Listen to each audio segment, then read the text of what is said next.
उत्पत्ति अध्याय 5। आदम की वंशावली यह है। जब परमेश्वर ने मनुष्य की सृष्टि की तब अपने ही स्वरूप में उसको बनाया। दो उसने नर और नारी करके मनुष्यों की सृष्टि की और उन्हें आशीष दी और उनकी सृष्टि के दिन उनका नाम आदम रखा।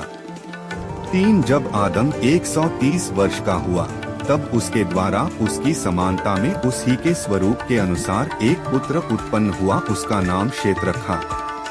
4 और शेत के जन्म के पश्चात आदम 800 वर्ष जीवित रहा और उसके और भी बेटे बेटियां उत्पन्न हुई। 5 और आदम की कुल अवस्था 930 वर्ष की हुई, तत्पश्चात वह मर गया। 6 जब शेत 105 वर्ष का हुआ तब उसने एनोश को जन्म दिया। 7 और एनोश के जन्म के पश्चात शेत 807 वर्ष जीवित रहा और उसके और भी बेटे बेटियां उत्पन्न हुई। 8 और शेत की कुल अवस्था 912 वर्ष की हुई, तत्पश्चात वह मर गया। 9 जब एनोश 90 वर्ष का हुआ तब उसने केनान को जन्म दिया।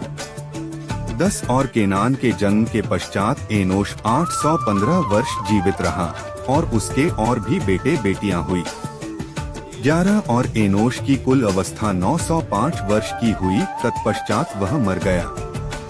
12 जब केनान 70 वर्ष का हुआ तब उसने महल्लेल को जन्म दिया।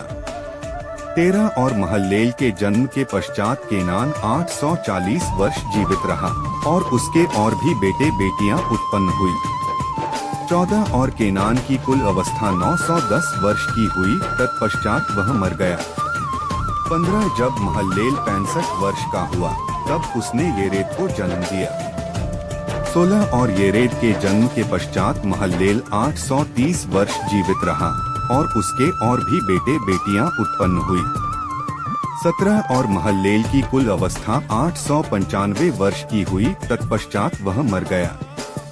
18 जब येरेद 162 वर्ष का हुआ जब उसने हनोक को जन्म दिया।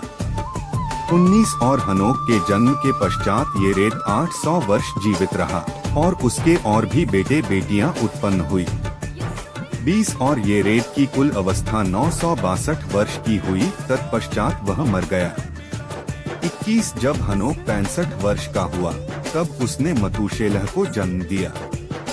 22 और मतूशेलह के जन्म के पश्चात हनोक 300 वर्ष तक परमेश्वर के साथ साथ चलता रहा और उसके और भी बेटे बेटियां उत्पन्न हुई।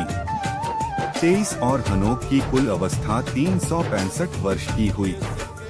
24 और हनोक परमेश्वर के साथ साथ चलता था, फिर वह लोप हो गया क्योंकि परमेश्वर ने उसे उठा लिया। 25 जब मतूशेलह 187 वर्ष का हुआ तब उसने लेमेक को जन्म दिया।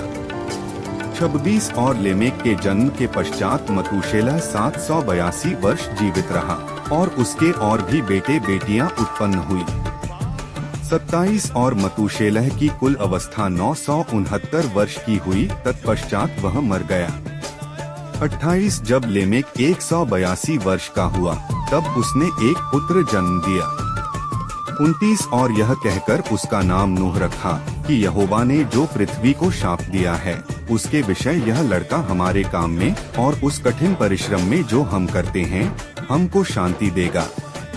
30 और नूह के जन्म के पश्चात लेमेक 595 वर्ष जीवित रहा और उसके और भी बेटे बेटियां उत्पन्न हुई। 31 और लेमेक की कुल अवस्था 777 वर्ष की हुई, तत्पश्चात वह मर गया। 32 और नूह 500 वर्ष का हुआ और नूह ने शेम और हाम और येपेत को जन्म दिया।